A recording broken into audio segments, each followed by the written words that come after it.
নমস্কাৰ, কৰ্মচাৰী আৰু পেঞ্চনৰ লগত জড়িত 5টা গুৰুত্বপূৰ্ণ খবৰ ভিডিঅ'টোৰ যোগেদি জনাব বিচাৰিছোঁ। প্ৰথম খবৰটো ৰাতুল গোস্বামী ছাৰে তেওঁ সামাজিক মাধ্যমত লিখিছে, মূল গোচৰৰ ৰায় প্ৰদানৰ সিদ্ধান্ত হায়াৰ বেঞ্চলৈ ঠেলি দেশৰ শিক্ষক সমাজৰ প্ৰতি ভাবুকিৰ সৃষ্টি হোৱা মহামান্য উচ্চতম ন্যায়ালয়ৰ আদেশ পুনৰ বিবেচনাৰ বাবে আজি প্ৰথমে ৰাষ্ট্ৰীয় গোচৰ সমিতিৰ আলোচনাৰ পাছত উচ্চতম ন্যায়ালয়ৰ অধিবক্তা বিক্ৰম হেগড়েৰ সৈতে আলোচনা হয় আৰু নিশ্চিতভাৱে সকলো প্ৰকাৰৰ শিক্ষক সমাজৰ হিতৰ বাবে অখিল ভাৰতীয় প্ৰাথমিক শিক্ষক সংঘই সৰ্বোচ্চ প্ৰয়াস কৰিব। দ্বিতীয়টো খবৰ, শংকিত অসমৰ হাজাৰ হাজাৰ শিক্ষক টেট অনিবাৰ্য কৰি উচ্চতম ন্যায়ালয়ে দিয়া ৰায়ে সৃষ্টি কৰিছে অনিশ্চয়তা। গতিকে উচ্চতম ন্যায়ালয়ৰ ফালৰ পৰা যিটো ৰায় আহিল যে সকলো শিক্ষকৰ কাৰণে টেট বাধ্যতামূলক আৰু নিৰ্দিষ্ট সময়সীমাৰ ভিতৰত যে টেট উত্তীৰ্ণ হ'ব লাগিব, সেই কথাত শংকিত হৈছে ৰাজ্যৰ হাজাৰ হাজাৰ শিক্ষক। আৰু টেট বাধ্যতামূলক কৰি এক ৰায় প্ৰদান কৰে আৰু এই ৰায় অনুসৰি টেট নথকা শিক্ষকসকলে শিক্ষক ৰূপে 2 বছৰৰ ভিতৰত টেট পৰীক্ষাত অৱতীৰ্ণ হ'ব লাগিব। অসমত 2012 চনৰ পৰাহে টেট অনুষ্ঠিত কৰি শিক্ষক নিযুক্তি দিয়া হৈছিল।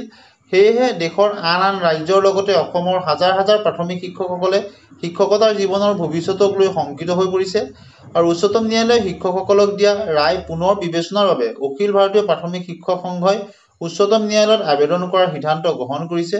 আৰু ইয়াৰ সমান্তৰালকৈ সকলো ৰাজ্যৰ পৰা 19 ছেপ্টেম্বৰত ৰাষ্ট্ৰপতি, প্ৰধানমন্ত্ৰী, শিক্ষামন্ত্ৰী, আইনমন্ত্ৰী আৰু নিজ ৰাজ্যৰ সকলো সংসদলৈ স্মাৰক পত্ৰ প্ৰদানৰ কাৰ্যসূচী ৰূপায়ণ কৰিব। আৰু এই বিষয়ে সদৰি কৰি অখিল ভাৰতীয় প্ৰাথমিক শিক্ষক সংঘৰ কাৰ্যকৰী সভাপতি তথা অসম ৰাজ্যিক প্ৰাথমিক শিক্ষক সন্মিলনীৰ সম্পাদক ৰাতুল গোস্বামী আৰু সন্মিলনীৰ সভাপতি নীলাক্ষী গগৈ কাকতলৈ প্ৰেৰণ কৰা এক বিবৃতিত কয় যে NCETৰ নিৰ্দেশনা অনুসৰি 2011ৰ পিছত শিক্ষকৰ পদত নিযুক্তি হ'বৰ বাবে টেট পৰীক্ষাত উত্তীৰ্ণ হোৱাটো বাধ্যতামূলক আৰু এই বিধি 2011 বৰ্ষৰ আগত নিযুক্তিৰ প্ৰক্ৰিয়া চলি থকা শিক্ষকসকলৰ বাবে প্ৰযোজ্য নাছিল। কিন্তু উচ্চতম ন্যায়ালয়ে সকলোৰে বাবে প্ৰযোজ্য কৰি দিয়াৰ ফলত এই যিসকল শিক্ষক তেওঁলোক যথেষ্ট চিন্তাত পৰিছে আৰু অনিশ্চয়তাত ভুগিছে।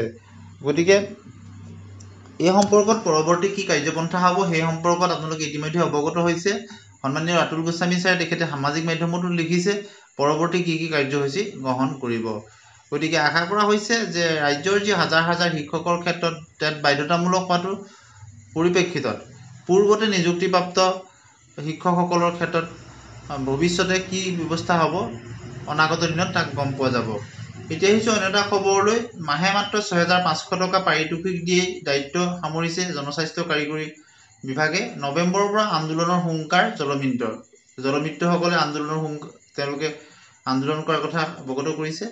এতিয়া আহিছোঁ অন্য এটা খবৰলৈ। দৰং জিলা টিউটৰ সন্থাৰ সভা সম্পন্ন।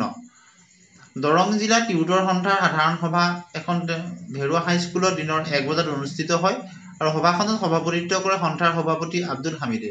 সভাৰ আদৰণি সম্পাদক কিশোৰ শৰ্মাই সভাৰ প্ৰধানমন্ত্ৰী দৰঙলৈ আগমনৰ বাবে শুভেচ্ছা জ্ঞাপন কৰে আৰু সভাত ৰাজ্যৰ টিউটৰসকলৰ ন্যূনতম দৰমহা 30,000 টকা দিবলৈ প্ৰধানমন্ত্ৰীক দাবী জনোৱা হয়। লগতে অৱসৰপ্ৰাপ্ত টিউটৰ আৰু মৃত টিউটৰৰ পৰিয়ালৰ মুখ্যমন্ত্ৰীৰ প্ৰতিশ্ৰুতি অনুসৰি 10 লাখ টকা মোকলাই দিবলৈ দাবী জনায়। আৰু আজিৰ সভাতেই পুৰণি সমিতি ভংগ কৰি নতুন সমিতি গঠন কৰা হয়। সভাত মুখ্য উপদেষ্টা আব্দুল হামিদ, সভাপতি বীৰেন বৰা, কাৰ্যকৰী সভাপতি ৰমেন ডেকা, সম্পাদক পীতাম্বৰ শৰ্মা তেওঁলোকে গুৰুত্বপূৰ্ণ নতুন সিদ্ধান্তসমূহ অৱগত কৰে। দুৰ্গা পূজাত শিক্ষকৰ 3 মাহৰ বকেয়া মুকলি কৰিবলৈ আহ্বান। গ্ৰেচুইটিৰ ধন 10 লাখ টকাৰ পৰিৱৰ্তে 25 লাখ টকালৈ বৃদ্ধি কৰিবলৈ দাবী।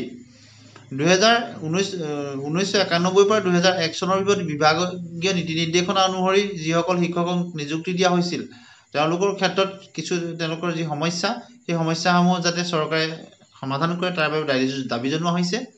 1991 পৰা 2001 চনৰ ভিতৰত বিভাগীয় নীতি নিৰ্দেশনা অনুসৰি এইসকল শিক্ষকক নিযুক্তি প্ৰদান কৰা হৈছিল আৰু পৰৱৰ্তী সময়ত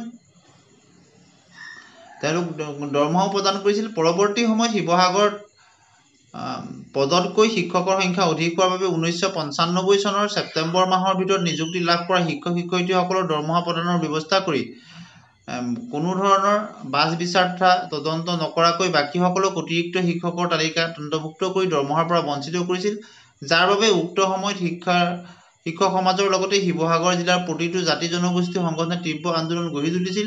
আৰু তাৰ পৰৱৰ্তী সময়ত 2021 30 জানুৱাৰীত বৰ্তমান শাসনাধীষ্ঠ বিজেপি চৰকাৰে বুনিয়াদী প্ৰশিক্ষণ প্ৰাপ্তসকলক একমোডেট টিচাৰ আৰু প্ৰশিক্ষণ গ্ৰহণ নকৰাসকলক টিউটৰ হিচাপে দ্বিতীয়বাৰৰ বাবে নিযুক্তি পত্ৰ প্ৰদান কৰে। উক্ত তাৰিখত নিযুক্তি প্ৰদান কৰিছিল যদিও 3 মাহৰ পূৰ্বৰ পৰা অৰ্থাৎ 2020 চনৰ নৱেম্বৰ মাহৰ পৰা কাৰ্যকৰী কৰিছিল আৰু 3টা মাহৰ বকেয়া প্ৰদান কৰাৰ কথা আছিল।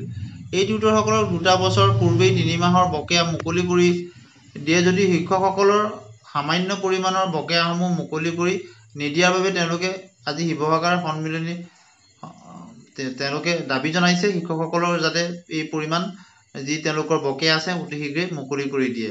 আৰু শিৱসাগৰ প্ৰেছ ক্লাবত আয়োজিত সংবাদমেলত তীব্ৰ অসন্তুষ্টি তেওঁলোকে প্ৰকাশ কৰে আৰু সন্মিলিত প্ৰাথমিক শিক্ষক মঞ্চই আগন্তুক দুৰ্গা পূজাৰ পূৰ্বে বকেয়াসমূহ মুকলি কৰি দিবলৈ মুখ্যমন্ত্ৰী হিমন্ত বিশ্ব শৰ্মাক দাবী উত্থাপন কৰে আৰু 2021 চনত দ্বিতীয়বাৰভাৱে নিযুক্তি প্ৰদানৰ সময়ত দুবাৰকৈ উচ্চ পৰ্যায়ৰ তদন্ত সমিতিয়ে ধাৰ্য কৰি দিয়া প্ৰতিবেদনৰ ওপৰত ভিত্তি কৰি নিযুক্তি প্ৰদান কৰা হৈছিল। কিন্তু দুৰ্ভাগ্যজনক বিষয় যে তদন্তৰ প্ৰতিবেদন নিযুক্তিৰ বাবে যোগ্যতা অৰ্জন কৰা বহু সংখ্যক শিক্ষক বিভাগীয় বিষয়া কৰ্মচাৰীৰ ভুলৰ বাবে নিযুক্তি লাভৰ